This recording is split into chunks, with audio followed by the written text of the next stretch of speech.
Son Heung-min is undeniably the most famous player in South Korea's football history. But he's not alone in representing the country's talent. Joining him are PSG's rising star Lee Kang-in, Bayern Munich's world-class defender Kim Min-jae, and Wolves Premier League forward Hwang Hee-chun.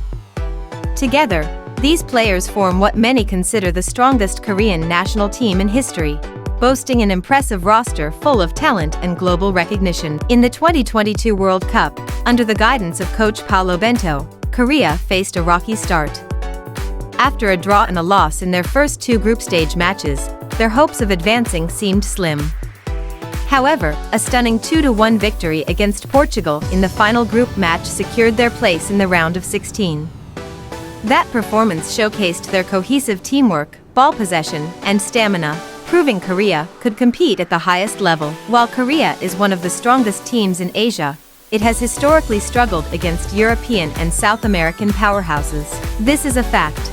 Only a handful of Korean players have made significant marks in top European leagues. Park Ji-sung shone in the Premier League with Manchester United, and Cha Bum-kwon was a legend in the Bundesliga, but Cha's peak was over 30 years ago. Enter Son Heung-min. Playing over 7 years as a key player for Tottenham Hotspur, he not only became a household name but also made history as the first Asian player to win the Premier League Golden Boot.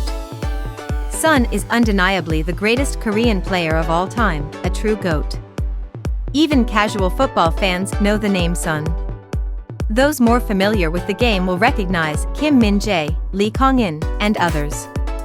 With this lineup, Korea can genuinely compete with mid-tier European teams. But what about the current Korean national team? In modern football, the role of the manager cannot be overstated.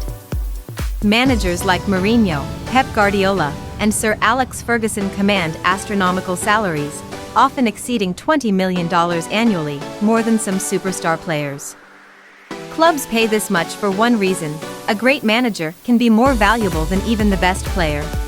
After the success of reaching the round of 16 in the World Cup, the choice of the next manager was of utmost importance.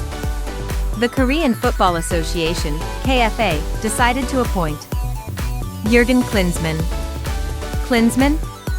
The same Klinsmann who left a trail of disastrous stints with the German national team, the US national team, and even Bayern Munich.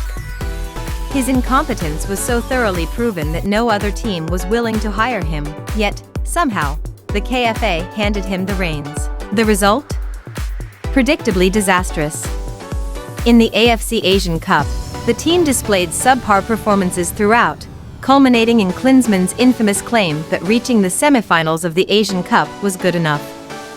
This, despite the fact that South Korea's squad was one of the strongest in the competition. It was a complete failure. Klinsmann, while a legendary player, has repeatedly proven himself to be a lackluster manager. His tactical approach is uninspired, and he is better suited to being a cheerleader than a strategist. The Asian Cup, a tournament where Asian nations compete, should have been an easy stage for Korea's talent-packed roster. Finishing fourth with that squad? It's a glaring indictment that the manager brought nothing to the table. So, what happened next? Klinsmann was fired, of course. The problem? The KFA had to pay him a whopping $4.5 million in severance. In the end, $4.5 million of Korean taxpayers' money went straight into Klinsmann's pocket, giving him the luxury to live worry-free for the rest of his life. The cheerleader-turned-coach walked away with a golden parachute, leaving Korean football to pick up the pieces. After firing Jurgen Klinsmann in February, the Korean Football Association, KFA, tasked Young Hae-sung's strategy committee with finding a new head coach.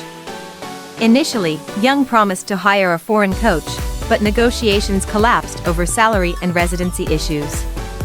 Facing mounting challenges, he backtracked, leaving the door open for domestic candidates. However, all these facts turned out to be part of a ploy by the Korean Football Association, KFA. With such an outstanding roster, it was almost certain Korea would perform well in the World Cup. This gave the KFA a convenient excuse to appoint Hong Myung-bo, a coach from the relatively obscure K-League and a central figure in the so-called Korean football cartel.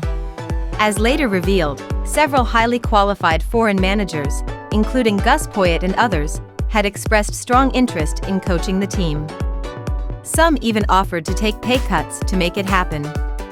Yet, the KFA rejected their inquiries without providing any explanation or even extending an offer. It became clear that the KFA's decision-making was less about securing the best manager for the team and more about protecting their internal power dynamics. The real kicker? The selection process was hilariously unfair. Other candidates, including ex-Premier League managers like Gus Poyet and Jesse Marsch, submitted polished presentations and offered bold visions for the future of Korean football.